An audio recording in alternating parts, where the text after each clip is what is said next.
every time when it comes time for them to stand up to Nancy or Chuck Schumer or Biden or Harris, we're seeing them withdraw or either that form a shield wall around the same Democratic leadership that has no respect for independents or progressives or progressive policies.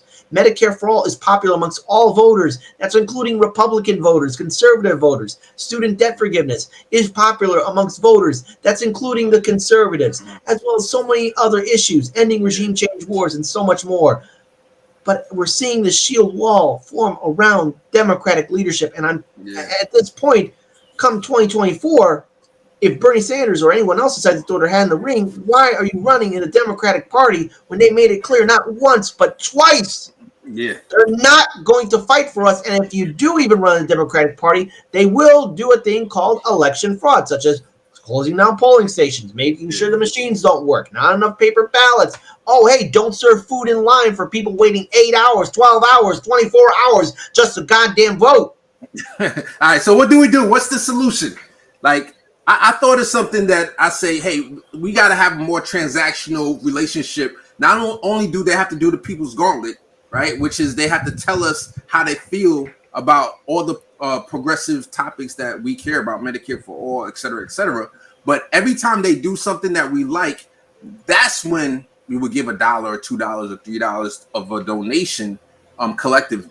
You know what I'm saying? So instead of them just telling us, hey, please donate money, go out to our website, which half the time it doesn't even have their issues page on there, and they just expect us to donate money. We say, no, we're not going to open up our purse until we see you go out there and protest, until you go to a Medicare for All, March for Medicare for All protest, until you go and support and endorse not a challenger, but somebody, not an incumbent, but somebody who's challenging one of your own colleagues. Then we'll give you money. What you guys think about that? But again, it goes back to we like nobody in this show ever have agreed that the Progressive Caucus is really a Progressive Caucus. Progressive Caucus is a joke. We all so we need a new caucus. Is we what you need to set it in the past. We have said it before, like you saw. They let Homegirl in, Brown in the day before. They endorse her because they're like, oh, that's the caucus policy to endorse our members. And then she just like, yeah, I'm for Medicare for all, but she just said that because she needs to join this caucus that we know is fake, right? So John, we need a new caucus. You have to get a new caucus. But what the problem that we have is, right, we always talked about it, right? Until you have money into politics, forget about it. We're never going to have anything we could fix, right? Because I think what was that Republican guy that was talking about that how these people get their name being in committees, right? They have to pay, they pay a certain amount, like, I pay $1 million and I'll be part of that committee. So these people are paying themselves in committee, and then you have Democrat Republicans. They are part of the same party. They part of the same little group, and they just make deals in the back end. So you for this, you that for this. And if you have like 8, 10 people, 12 people, 10 people that you quote unquote are you progressive, they're gonna get hammered all the time. So until you take money out of politics and you actually start putting real progressive and you could bring your own caucus. Like, look, everybody said we're going to stay out of this race. And then they realize the race is closer than the one they think.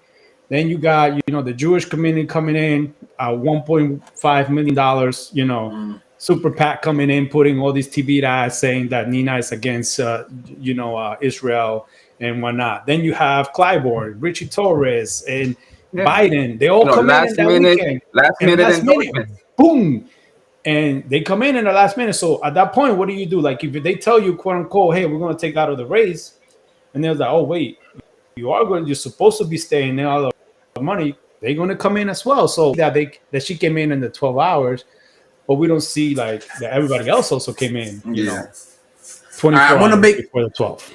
Yeah, I'm going to make one last point and we're going to move on to a different topic. But I was thinking about this, that, the Progressive Caucus is the largest caucus in, at least on the Democratic side. I'm not sure on the GOP side, but it's the largest caucus with over 100 members.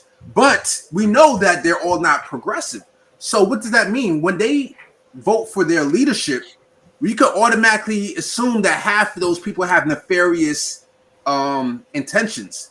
So whoever is going to be the leader of the Progressive Caucus will perpetually be somebody who is weak, who's somebody that the establishment wants, because half of the Progressive Caucus is establishment. So that's another reason why we definitely need to have a new caucus. It's not that they're weak. It's not that they're weak or that they're dumb. It's that they're doing what they do. You know, they are. You know that we already know who the Democrats are. We know who the Republicans are. We know who the Democrats are. Why are we expecting them to be any different? Well, then why do we vote for them?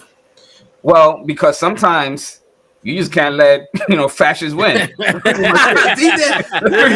It's just a cycle. All right, but the way to get there is a long road. But it's with primaries and local elections, building the bench, and on the way, from the grassroots up.